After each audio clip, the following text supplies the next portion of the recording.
Latest news across Scotland. This is Jambo Radio. A new vision framework aimed at supporting future transformation and growth in Johnston Town Centre has been given the green light. A document was developed which captured the priorities of the local people and set out a long-term vision to encourage town centre living, enhance public spaces, support community activities and improve pedestrian and traffic movements. A 16-year-old boy was arrested after a woman was subjected to a serious sexual assault near the Hydro in Glasgow on Friday the 31st of May. Police received reports of a woman allegedly being attacked in the Congress Road area. Officers attended and the area was cornered off. The 16-year-old has been released pending further inquiries. Scottish Conservative leader Douglas Ross has said the Prime Minister's latest pledge on levelling up funding would be crucial for helping local communities in Scotland. Scottish National Party leader John Sweeney said the Conservatives' levelling up approach had not gone with the grain of the SNP's investment in the communities. Labour leader Anas Sawar said the policy was a slogan for the Tories and not a meaningful action. However, Douglas Ross has said the investment reaffirmed his party's commitment to focus on the real issues that matter to the people. Sir Keir Starmer has pledged to cut levels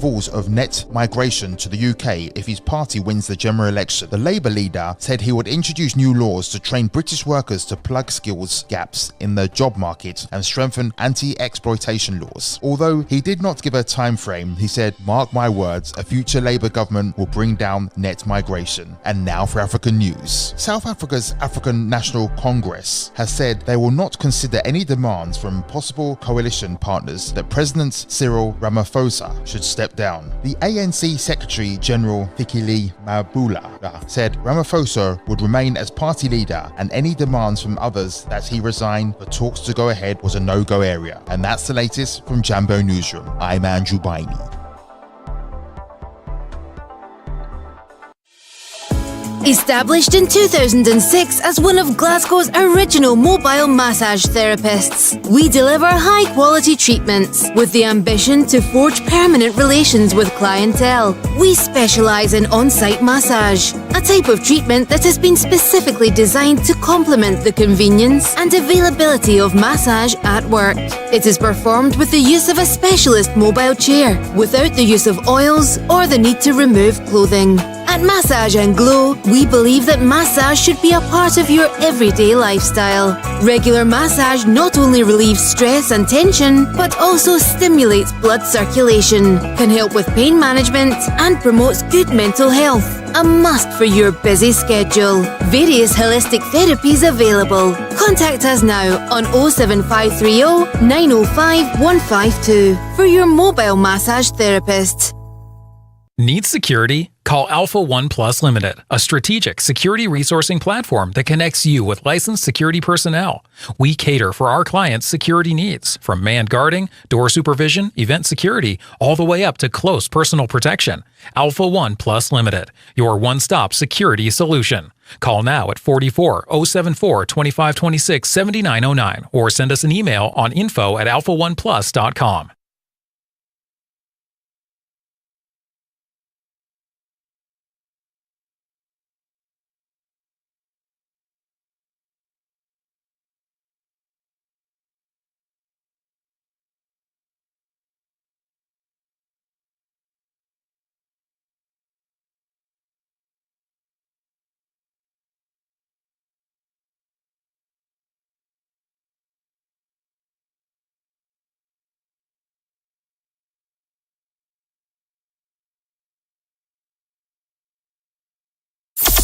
On your mobile phone and on all social media platforms. Jambo Radio.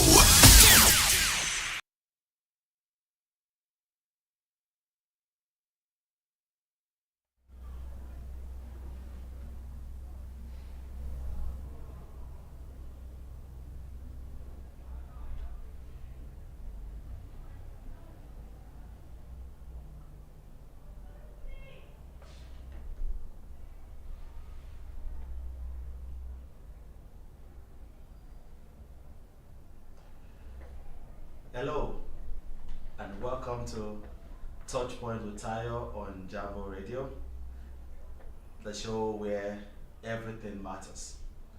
I'm your host, Tayo Oweye.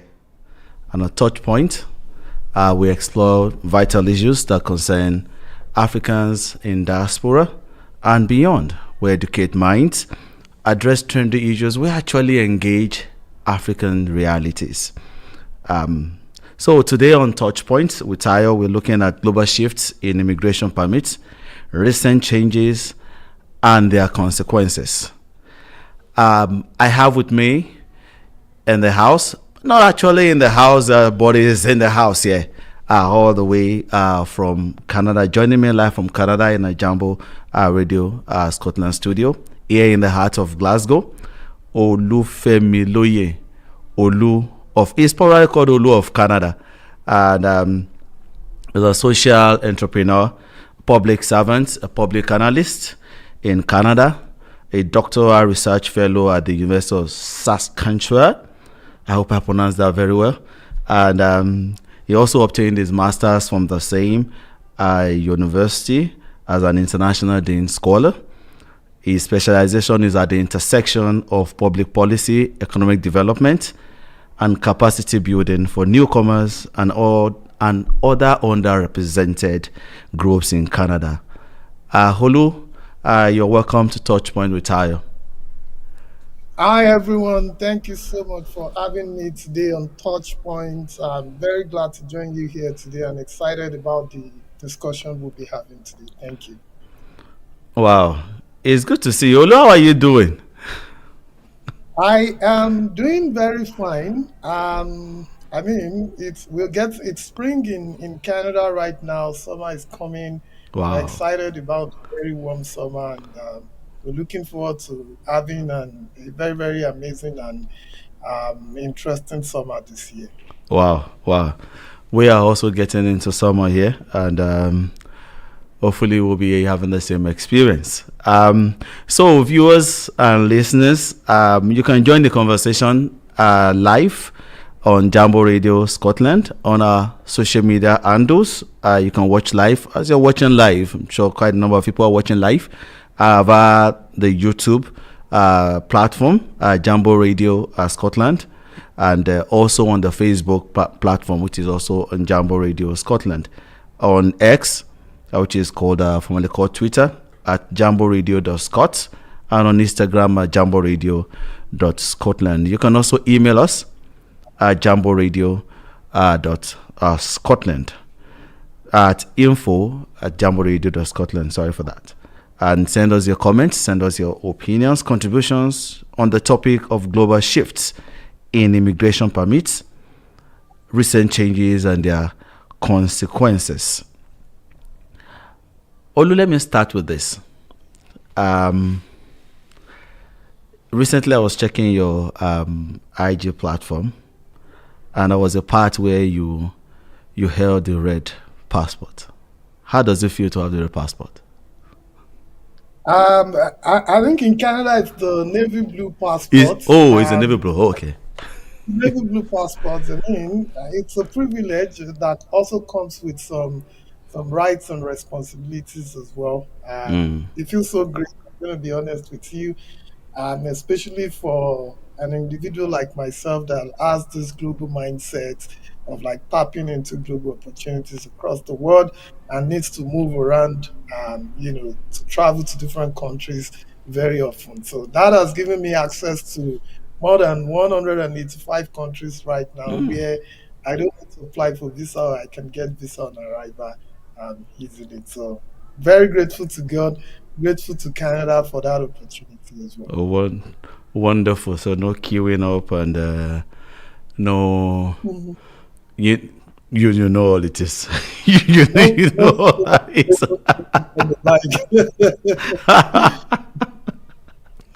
And so when we come to the issue of today, as per the issue of global shifts in the immigration permits, I was reading recently a particular website that's called CFAS Show, which is a legal company here. I was talking about the changes that had happened in several countries, like Bulgaria and Romania joining the Schengen area, Indonesia and Japan having the digital nomad visa Highland brought its visa changes out. Australia, Peru also had visa changes, and Right. definitely United Kingdom. But Canada also has so many Yeah. changes. Right. What were the main reasons for all these changes or the motivation behind them? I mean, the way I'd like to put it is that the only thing constant in life is change. So, what usually happens and the thought process that goes into some of those things is reviewing the impact that the existing laws and immigration policies have made in those countries in terms of like economic situation, population growth, pressure on like other resources like health resources, housing, especially that's a big one in Canada right now, and trying to see how they can modify things to keep up with recent realities while also still benefiting from the resources and the impact of like immigrants in their countries. I always tell people that immigration is a win-win situation, both for the host countries and for those newcomers and immigrants that are coming into those countries. And that's why when you look at things more deeply, you find out that even though for a lot of us from like developing countries and all that, those countries are appealing to us, significantly. But if you look at it deeply, in Canada, for instance, you find out that up to 65-70% of new permanent residents every year are economic immigrants. Those are people who have like the skilled work experience, the education, the language ability, and the likes that can help the country also take care of like shortages in terms of like the labor sector as well. So just like the immigrants are helping the country, and the country is also of benefits, economic benefits to those immigrants, it's a win-win situation. So when they look at how well have the existing immigration policies fared and how can they modify things, or do they need to target more sectors of the economy, then you see some of these changes coming into play. The one that we can also not overlook is the political situation of things as well. If you look at things like in Canada, there's an election coming most likely next year. In the UK, there's an election coming next month. In the US, there's an election coming in November. In Australia, there's an election coming. See that a lot of these political situations also influence the policies and programs of political parties as well, because they also want to use that as an opportunity to appeal to the electorate. Yes. As well. Thank you so much. I mean, you've actually laid that foundation. First is that migration or immigration issues is a win-win situation both for home and the host country. I mean, and knowing very well the issue of election and the appealing to the electorates around, so many talks are going on around, and those are quite revealing in terms of the reasons and the motivations for these changes. But if we look at the international perspective, how do these recent changes influence migration policy trend, especially towards African migrants? Towards African migrants, it's a very, very challenging one from us because the system is already rigged against us in some ways. We are among the highest sets of individuals that are very much interested in these global opportunities. The place where it's mostly rigged against us is in terms of like the financial impact of it for a lot of people that will be applying from back home. Let's say like from Nigeria, where I am from, for instance, if you take into consideration one of the key changes that Canada made to immigration policy, especially for like international students, is to increase the amount of money that is required in terms of what you need to show as your living expenses to come to Canada to study. When you compare that to the economic situation and the exchange rate right now, it places a much more higher expectation on individuals that are planning to apply here and take advantage of those opportunities. So that's been a big part of some of the things we've been hearing from people in our community around like how the financial situation of things right now and the increase, the changes they've made. We're in the UK as well. For certain categories of visas, they also increased the expectations in terms of like the income or the money you should have. We've seen increases in application fees happen in some of these countries as well, which places excessive or higher expectations on a lot of our people back home. The other part of it that we can also not overlook or underestimate is the remittance part of it. So, for a lot of countries like Nigeria, Ghana, and the likes, remittance from people in the diaspora is a significant amount of money that contributes into the economy in these countries back home. And you find out that in the place where lower numbers of people are now able to actualize their immigration dreams and goals of moving to those countries, it impacts significantly what the remittance can also be that they are able to send back home as well. Yeah, we'll still come back to the issue of remittances because this sometimes are a two-way, two-pronged issue in terms of how it does affect the home and the host country. But looking at that international perspective, what lesson do you think African countries can learn from these global immigration shifts and changes? Right. I think one of the big lessons we can learn from it is that, like I mentioned earlier, immigration is a win-win situation. It benefits both the host countries and also the immigrants. So a lot of these international opportunities and these countries benefit significantly from us, especially if you look at the education perspective. The amount of money international students, for instance, in Canada contribute close to $21 billion to the Canadian economy every year. They support more than 160,000 jobs on a yearly basis. That's and huge. if you look at the quota of like African immigrants or international students of African origin that are contributing to that $21 billion, that's a significant amount of money that can go into investment into educational infrastructure back home as well. So these countries, developed countries, are using what they already have to get more of what they need. And that should be a big lesson to our leaders back home in Africa as well. Developing educational infrastructure, prioritizing, those opportunities so that at some point maybe we would also get to the states where we can attract people from other continents and other parts of the world, and that could serve as a significant revenue generation platform for us as well.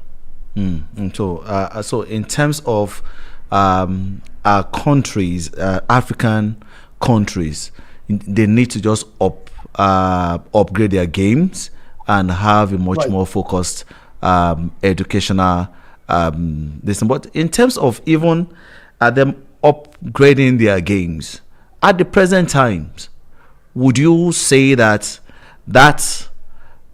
educational standard is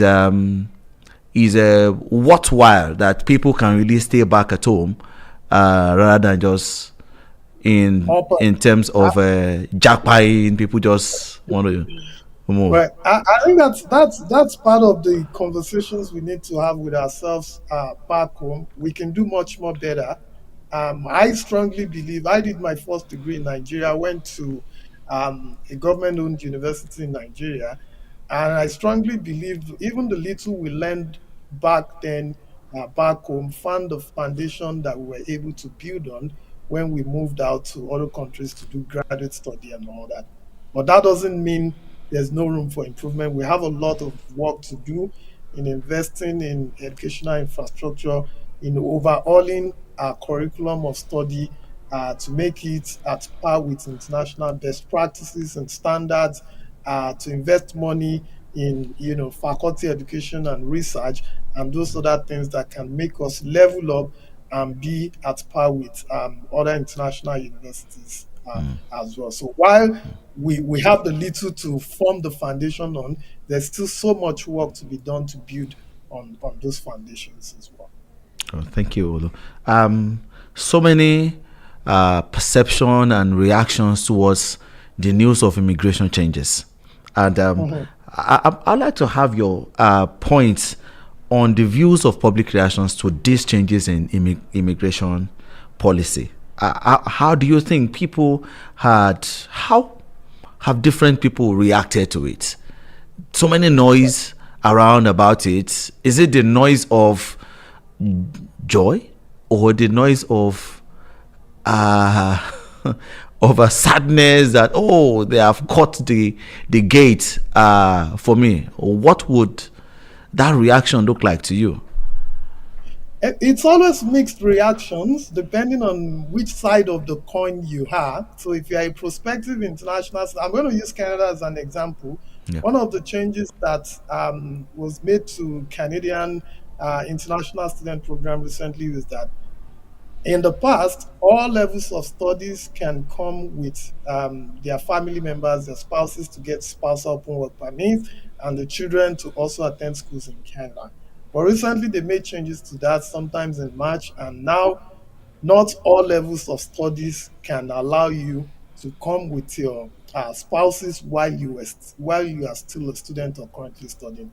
So for someone that has been making, and they made the change in March, it was announced the same day, it became effective the same day. So for someone that has been planning to maybe start their program in May and apply with their family members, their spouse to get a spouse open work permit, that's going to be a very, very disappointing and discouraging news for them.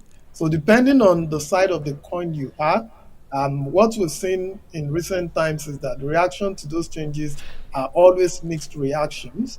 One of the other part to also consider is the effect that that would have on like employers of labors in countries like Canada as well. We've heard from some employers that are, that they've aired their grievances against the government that, we were not adequately informed or carried along or prepared to to prepare for these changes, and they just came, and it's going to affect how we can recruit labor for some positions and all that as well. But for some people that are probably not really um, in support of having newcomers in the country, those ones welcomed it with open and believe it was the right thing to do. So it's not surprising that depending on how you feel about immigration or at what point of the application process you are in, the reaction to those changes are always um, depending on how you see things or how things could be of potential benefit to you as well. Yeah. Oh, thank you. Knowing very well that quite a number of migrants are those who had probably legal, they had legal status to actually migrate, aside from, according to IMO, that says 170 million out of the 281 million people who had migrated, where displaced because of violence, terrorism, conflict, and natural disaster. However, some of the public reaction seems to be driven by sensationalized narratives, just according to them. And that was a recent publication by IOM, May 7th, 2024. So, would you say that most migration discourses are full of misinformation and politicization? Clouded within this public discourse, even scholars and some religious leaders. In terms of that, do you agree with that, and would you think it's still full of misinformation and politicized? Is a politicized discourse? To some extent, I would agree with the fact that there's a lot of misinformation out there. It is part of the reasons why we started what we do in our own community and platform to share, unbiased information with people, to let even our people from back home, the immigrant community, be well informed and be able to make the informed choices. There's no doubt sensationalism out there. It also plays to the political aspect of things, of people wanting to seek the political support of certain demographics in their country and just kind of like misinterpret data or over sensationalism of things out there as well. So a lot of that happens, and I think that's where those who are well informed and have access to more information, discourses like this, platforms like this, where we have to try as much as possible to demystify some of those misinformation and make sure we are painting a accurate picture and putting out, accurate information to members of the public. Oh, wow. Thank you so much, Olu. We've dealt with some of the big things, but after the break we will go into much more deeper issues that concerns individuals, groups, families, and we'll just dive into much more deeper issues. Please, viewers and listeners, stay tuned. We're going on a break right now.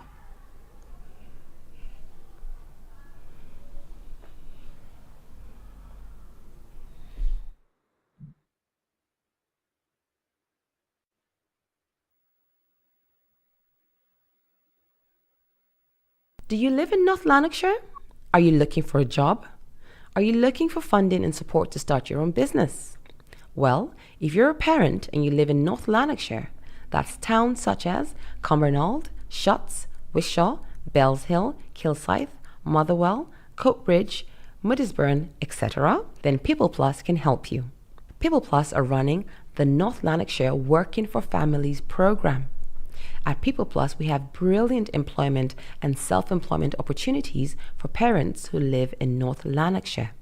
On the Working for Families program, we support parents who live in North Lanarkshire by preparing you for employment or assisting you in starting successful self-employment. We have various accredited training courses that we can fund and put you through, and this will certainly help you in your employment journey.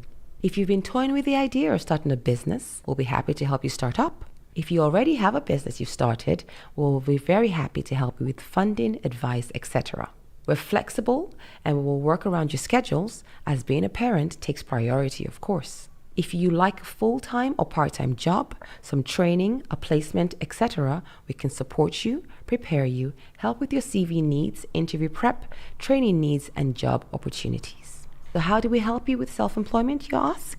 Well, you get a dedicated and experienced business advisor to support you with a range of self-employment topics, such as marketing and pricing, business research, market research, access and finance, bookkeeping and accounting, HMRC and company registration, tax and VAT, sourcing suppliers, expert advice on efficiently reporting your earnings to HMRC, establishing or diversifying your customer base, and access to other support networks. We also help with employability by giving you a dedicated key worker who will support you and guide you through the process of finding suitable work, help with training and accreditation, customized support to suit your needs, support to write or upgrade your CV, expert advice and techniques for interviews, including mock interviews, assistance with job applications, and help with job searches. Eligibility to join the program.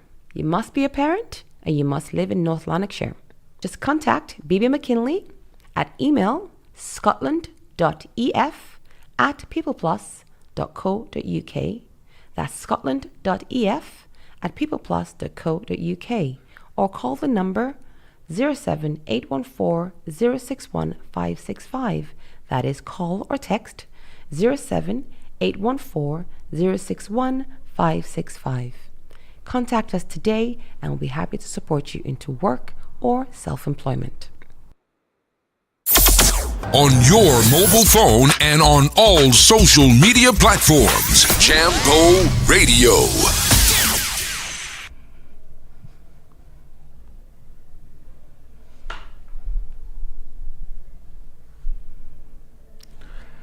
Welcome back to Touchpoint with Tayo on Jambo Radio, Scotland. Thank you for staying tuned. I'm still here. Still have my guest with me in the studio, Olufemi Loye, aka Olu of Canada.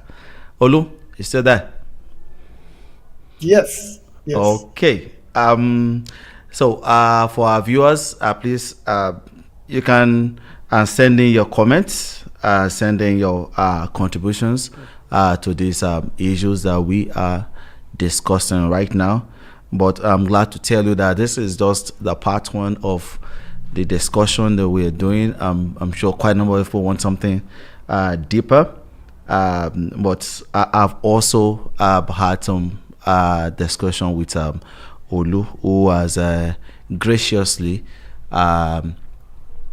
agreed that we're going to have some coaching and counseling session for 5 people for now, who are willing to have some counseling session concerning whatever immigration issues they may be having. I mean, even if you are here in the UK, you are also free. You can go to our Touchpoint Instagram page and drop in your message. The first 5 will be the one that we will get into that room to discuss with. This does not have any fee attached to it. We don't do anything for fee. We just want to help humanity, just as Olu has made mention earlier on. So thank you. We're still on our issues on global shifts in immigration permits. Olu, can you let us know some of these changes, especially to Canada? Some of the changes that those immigration shifts that are occurring in Canada right now. Which one is actually in effect, that is working right now, that is in motion, and the one that is yet to kickstart? Okay. So I believe all of the key changes that Canada made are effective already right now, except for some. I think the big one that is not effective kind of will start in September. But I'm going to talk about them quickly. Number one is that the aim of the changes that were made to the Canadian immigration program, especially as it affects temporary residents, was before we don't have a cap or a restriction on the numbers of temporary residents that can come into Canada on an annual basis. In the past, we used to set a quota for like numbers of new permanent residents, but in January, we introduced those quotas to temporary residency category as well. So there's a 35% decrease in the numbers of international students that Canada is hoping to welcome this year compared to the numbers we welcomed last year. So this year, we're hoping to welcome approximately 360,000 new international students. Wow. 292,000 will go to colleges and undergraduate programs, and the remainings are expected for master's and PhD programs. Wow. So that's the big one. Last year, I think we welcomed close to maybe 400 and something or 500,000 new international students. So there's a decrease in that to 360,000 international students this year. One other thing that we've also introduced is the provincial attestation letter system, which in the past, if you get an admission to come to Canada to study, you don't need to do any other thing than use that admission and acceptance letter to apply for your study permit. Now, except you're coming for a master's or a PhD, if you're going for an undergraduate program, a college program, after getting your admission letter and letter of acceptance, you now also need to get a provincial attestation letter, which speaks to the fact that you've been accounted for in the quota that has been assigned to that province for the year. So the 360,000 new international students expected this year have been distributed across the 10 provinces and 3 territories in Canada. So except you're coming for a master's and PhD, you now also need to get the attestation letter. Well, a lot of provinces have made the process for that very, very easy. The students themselves do not need to apply. So it's the institutions that will apply for the provincial attestation letter and give it to the students they've admitted into their program. That's why, this is going to happen on a first come, first served basis. We always tell people, make AY the sunshine. If you're looking at 2024 in Canada, you need to apply early before your institution would exhaust the provincial attestation letter they have. One of the other changes that have happened that I touched on earlier, from March 19, spouses of masters and PhD students and spouses of students doing professional undergraduate degrees, like a Bachelor of Science in Nursing, Bachelor of Engineering, and the likes, those are the ones that their spouses can get a spousal open work permit while the student is studying. Other students doing diploma programs, college certificates, and the like, they will have to wait until those students have graduated, gotten their postgraduate work permits before the spouses can get a spousal open work permit.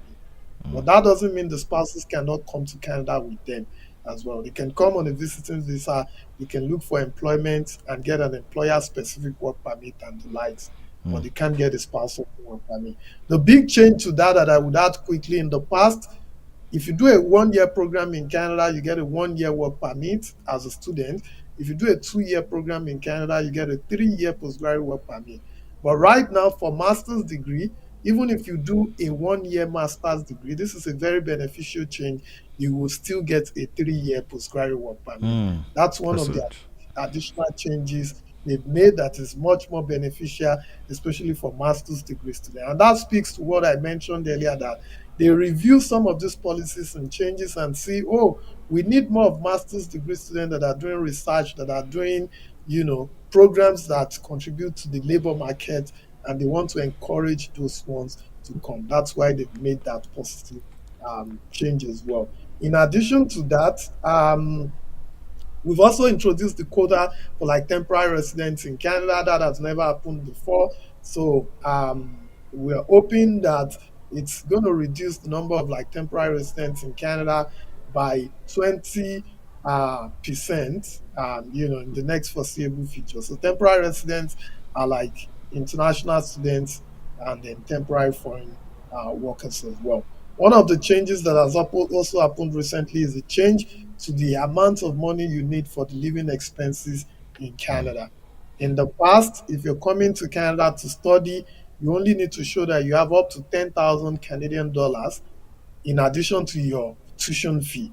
So your living expenses 10,000, your tuition whatever the school has set the tuition to be. But right now that has increased to 20,635 Canadian from Wow, that's huge. $10,000.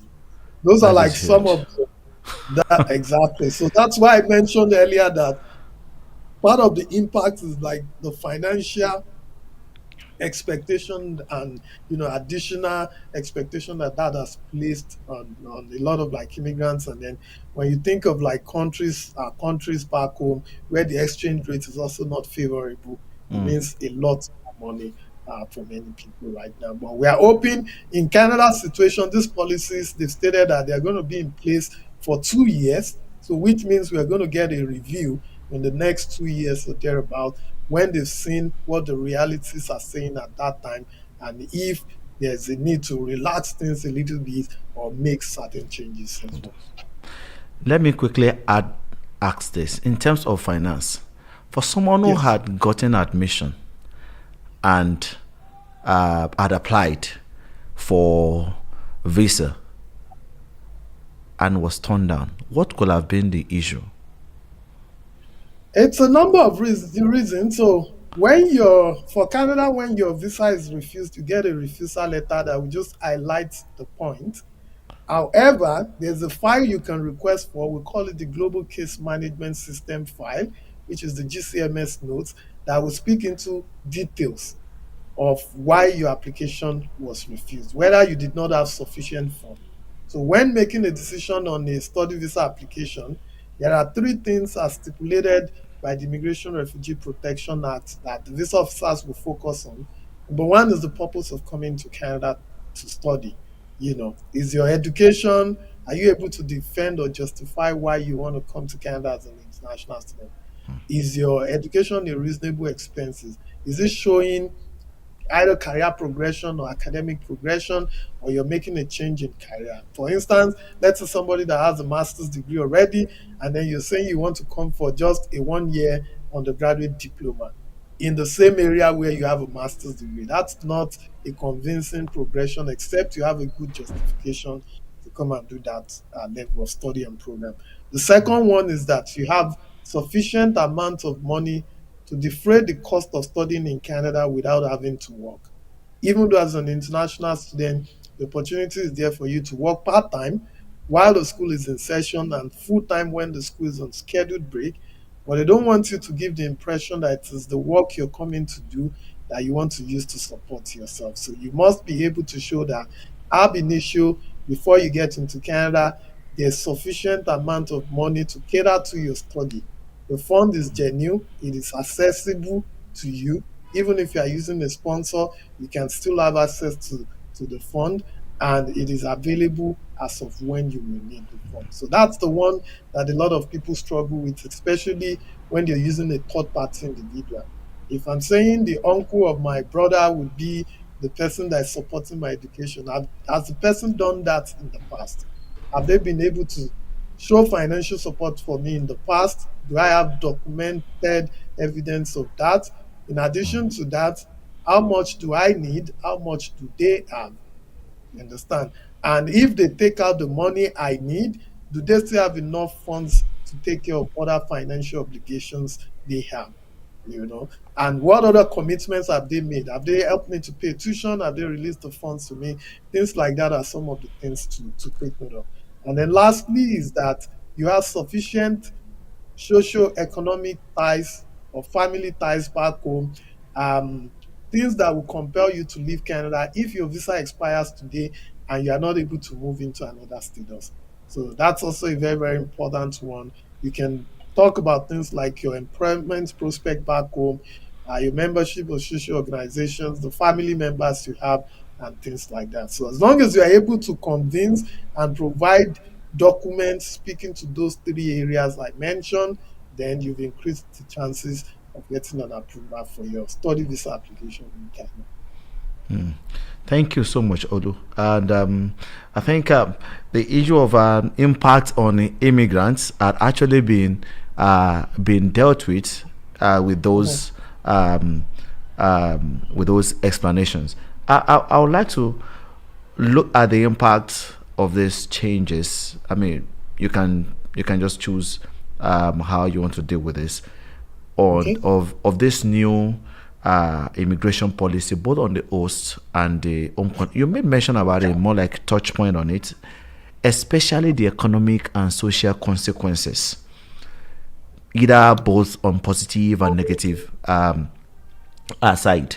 How has it influenced or affected both host and home country, especially when you look at Canada? Right. And so one of the areas I'm going to speak about the host countries, Canada, for instance. I mentioned earlier that international students contribute close to $21 billion on an annual basis to the Canadian economy. With a reduction in the numbers of international students that can come into the country, would invariably come a reduction in the amount of revenue they can bring into the country as well. And we've had this from a lot of like schools that have, released numbers and figures of how this would impact the um, amount of revenue they are able to make, and also how that may impact some programs.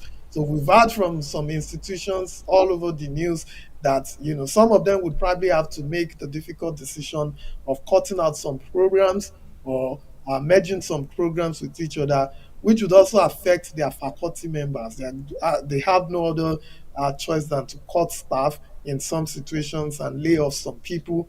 Those are big impacts on the economy. We've also heard from employers of laborers that are very, very popular with recruiting temporary residents, international students to support their work. Or now this is going to make things even much more difficult for them. In Canada also, we also have to look at like the housing pressure, especially in places like popular provinces like Ontario and British Columbia. This is also going to have impacts on the housing situation. Maybe a little bit of positive impact because it will reduce the demand and the pressure on like housing infrastructure in those places. But a lot of people have also advocated that it is not a matter of like the demand on these things, but the supply side of things. So the supply side of things means which efforts or how much effort are we making or putting into building more houses and all that. And then when you talk about building more houses, also have to talk about, do we have sufficient labor to even build those houses? So now that we are cutting the numbers of like temporary residents to come into the country, it would also affect the availability of labor Of labor. to build those houses as well. You also find out that in certain communities in Canada, especially in communities that are smaller communities but they have post-secondary institutions, it is international students that account for the significant amount or number of population they have. So population growth in some of these smaller communities would also be affected. When I went to University of Saskatchewan to study, I ended up living in Saskatchewan. If I'd come directly, maybe as a permanent resident, I don't know if I would have deliberately chosen to stay in Saskatchewan for that long. But the school took me there. I integrated myself into the system. I decided to stay back. So if I had not gone there to study, I probably would not have gone there to live ab initio. So those are some of the things and impact. Of course, it's also going to affect the GDP of the country. Canada also being the second largest country in terms of landmass in the world with a very, very small population. Statistics has shown that immigrants and immigration contribute up to 95% of like population increase in Canada. So because the birth rate is low and all that, and that is also going to be affected invariably as well. So those are some of the effects that this would have on the host country as well. Talking about the other side of the coin, it's also going to affect the number of individuals that can come from our own countries from back home, which would have an impact on remittance. If I had not moved to Canada, for instance, the amount of money I'm able to like support my people back home with, I probably would not be able to do that. So that's going to be big impact as well. But if we look at the other side of things, you know that foreign exchange demand is part of the big, especially for like educational purpose, is part of the pressures we have on like foreign exchange demand from back home.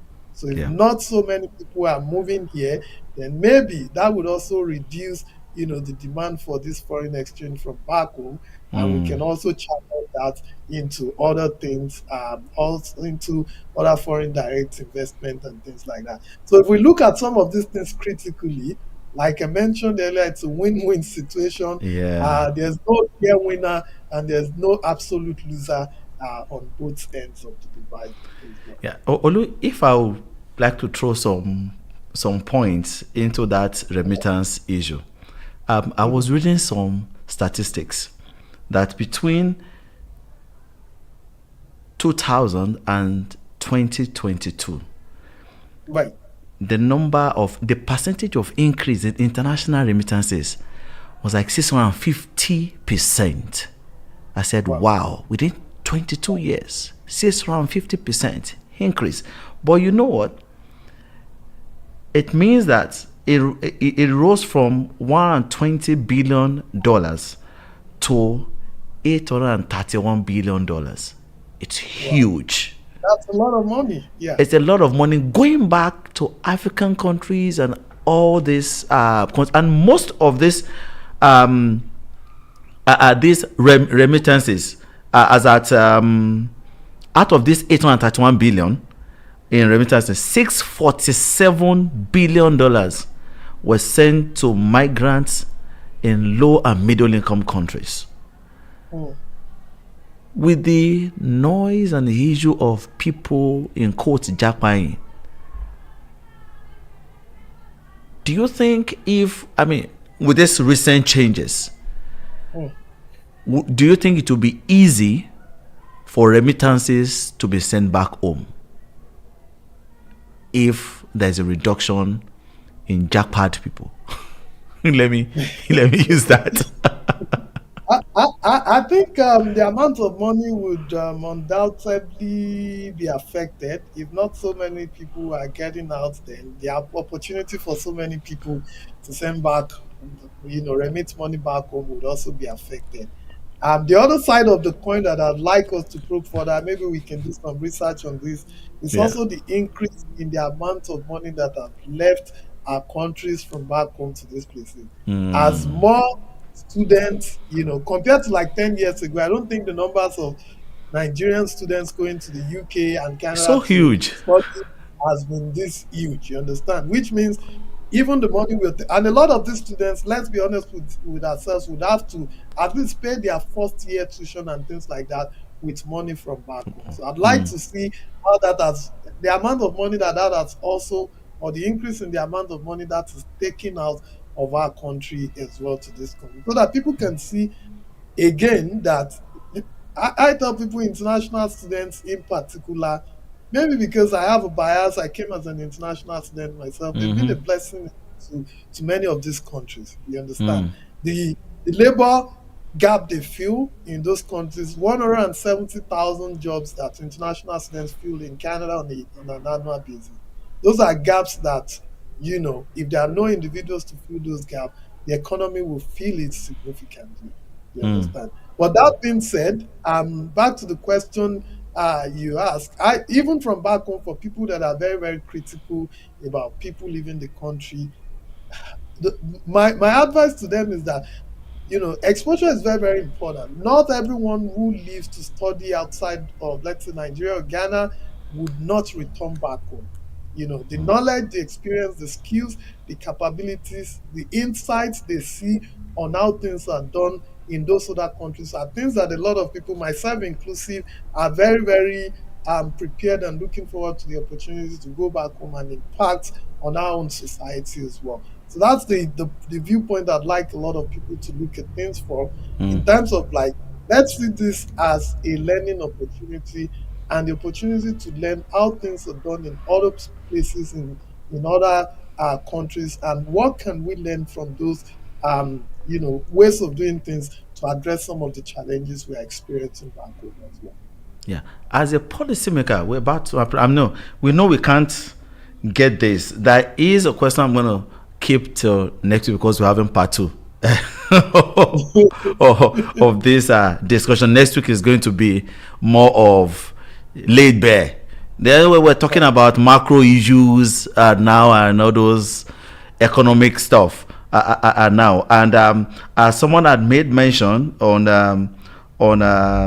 YouTube, that honestly, like when I said, honestly, we need that study in terms of how much money, how much Africans have put in compared to the amount of remittances going back home. And that will be a very good research for those of us in the scholarly world to actually delve into. But how we're going to do this, we'll still talk about that. And looking at, because we'll be wrapping up now, looking at those issues of you had said you are hoping to come back home. I was having a discussion with Professor Olupon of Harvard today, and it was, it was probably one of the scholars that talked about Japa and Japada in on the media, and we'll talk about that one next week, about it, coming back home. Well, what will make people to come back home, come back to Africa? But let's look at the long-term consequences of these immigration policy changes. Do you think this immigration is still viable? Is a viable venture? For who will it be viable, and for whom will it not be unviable to?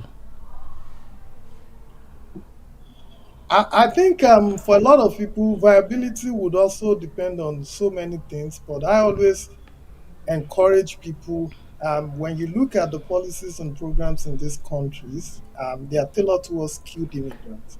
So try as much as possible to situate yourself within what is in demand in those countries you are interested in going to.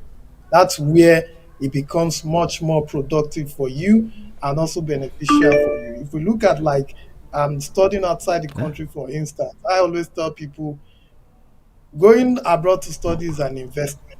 education itself is an investment. You are investing your time, your money to build your skills and all that. You want to be able to find opportunities that you can put those investments in skills and knowledge and expertise into. To situate yourself within what is in demand and what will be relevant in both your home country and the country you're going to. That's where it becomes very, very viable for you. Okay. If you're not within that aspect and you are thinking about that, that probably would be the first thing to think about and say, what are the skills and competencies I can um, build on?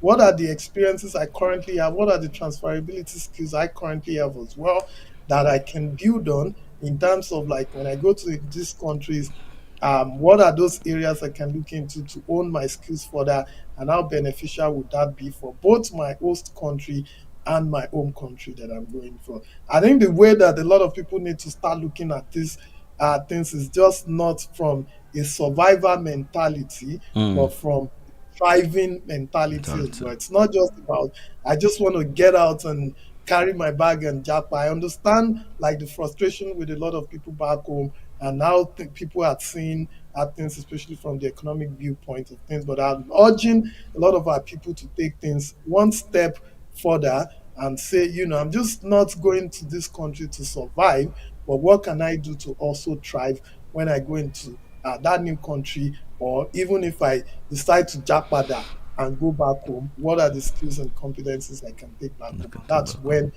this immigration journey would become much more viable for you as well. Okay, Olu, someone just sent a text to me relating to the care route visa. Would you just quickly, just within a minute, touch point on that? In Canada. And I believe the person is talking about the one in Canada. Again, it speaks to what I mentioned earlier around like a lot of these countries, they look out for what is in need in their country and how they can fill those needs. So just a couple of days ago, the Canadian Immigration Minister, the Honorable Mark Miller, announced that Canada is introducing 2 new pilot programs for home care workers, those who have experience as caregivers, that will give them permanent residence on arrival in Canada. We used to have a pilot program that is ending on the 19th of June or thereabout this year, that requires you to have worked in Canada for 1 year as a caregiver or have a job offer before you can apply. So they are making changes to that to make it much more beneficial for caregivers abroad, those who already have those work experience, to be able to apply and get permanent residence on arrival in Canada. So part of the requirements they've also done, they also reduced the language test requirement for that.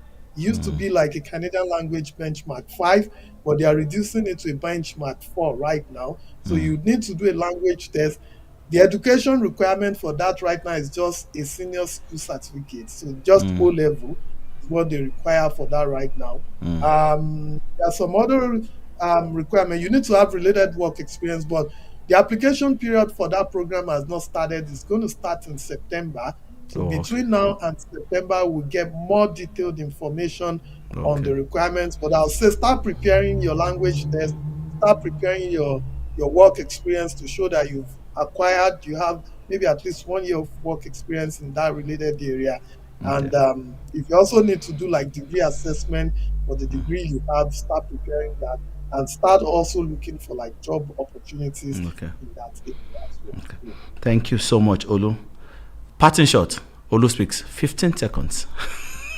15 seconds. Wishing everyone all the best in the application process. There are 3 P's I always talk about. I'd like to remind people hearing us.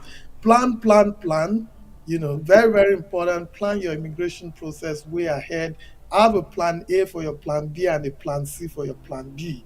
Number 2 is following the due process. Very, very important. Don't let anyone mislead you into doing something that would come back to blow back on you and have a negative impact on your experience abroad. And thirdly is being patient. So plan ahead, follow the due process, be patient. Every good thing will definitely come. Thank you so much. Thank you so much, Olu. Thank you, listeners and our audience. It's been a wonderful time. Thank you, my production crew here in the studio. Thank you, my backroom team. Thanks to everyone, and thank you for joining. And that's it for this week, ladies and gentlemen. Until next week, I will continue the discussion with Olu of Canada next week, but much more deeper and much more beautiful, insightful, and informative session next week. But remember, as I part today, that life's journey unfolds uniquely. You need to run your race to attract grace, because within that race, grace attracts, finds its own way. Being your host, Tayo Oweye. Join me next week for another exciting and trendy issue. Until then, I wish you good night and happy night rest. Thank you so much.